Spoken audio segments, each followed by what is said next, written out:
रुला देने वाली एक छोटी सी कहानी। लड़की अपने प्रेमी से पूछती है कि अगर मैं किसी दूसरे आदमी से शादी करूं तो तुम क्या करोगे।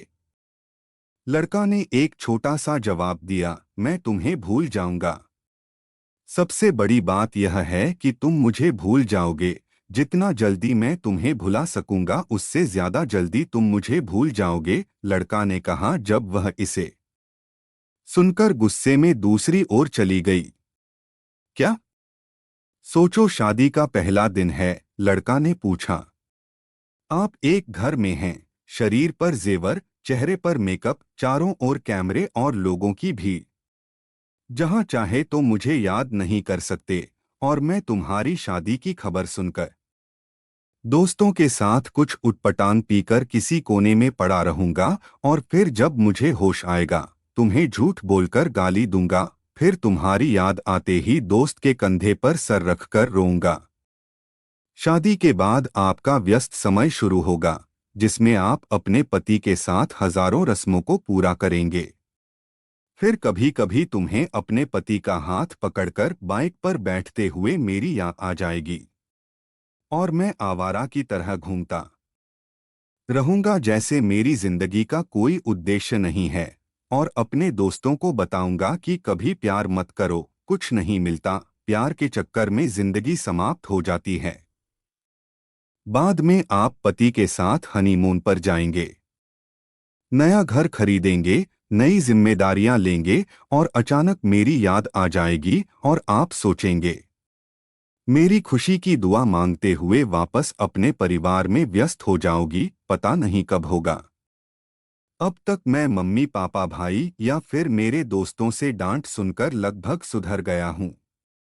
सोचा कि अब कुछ करना चाहिए, एक सुंदर लड़की से शादी करके तुम्हें भी दिखाना है और सबको बताना है कि मैंने तुम्हें भुला दिया है।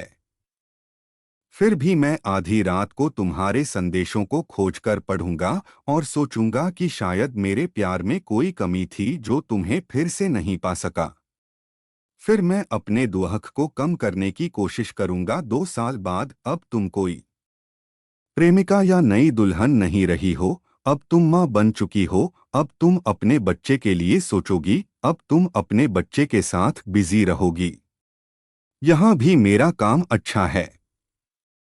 मैं तुम्हें बिल्कुल भूल गया हूँ। जब शादी की बात चल रही है और लड़की भी मुझे पसंद है, जब मैं किसी जोड़ी को देखता हूँ तो मैं आपको याद करता हूँ, लेकिन यह अब मुझे परेशान नहीं करता।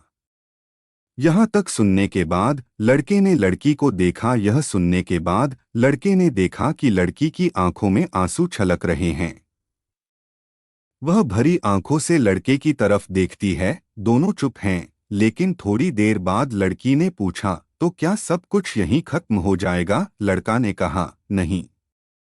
जब तुम अपने पति से किसी बात पर रूठ जाओगी तो उनकी आंखों में उस रात नींद नहीं आएगी, और मैं भी अपनी पत्नी से किसी बात पर गुस्सा होकर तुम्हारी तरह जागूंगा। हम दोनों के अलावा पूरी दुनिया सो रही होगी। फिर हम अपने अतीत को याद करके बहुत रोएंगे, एक दूसरे को बहुत प्यार करेंगे, लेकिन परमेश्वर के अलावा वह सिर्फ इतना कहकर रोते हुए एक दूसरे को गले लगाते हैं, किसी को पता नहीं चलेगा। तो दोस्तों, आज की यह कहानी आपको कैसी लगी? थोड़ी सी भी अच्छी लगी तो लाइक करें, शेयर करें, और सब्सक्राइब नहीं किए हैं तो चैनल को सब्सक्राइब करें। और फिर मिलते हैं एक नई कहानी के साथ। तब तक के लिए बने रहे। धन्यवाद।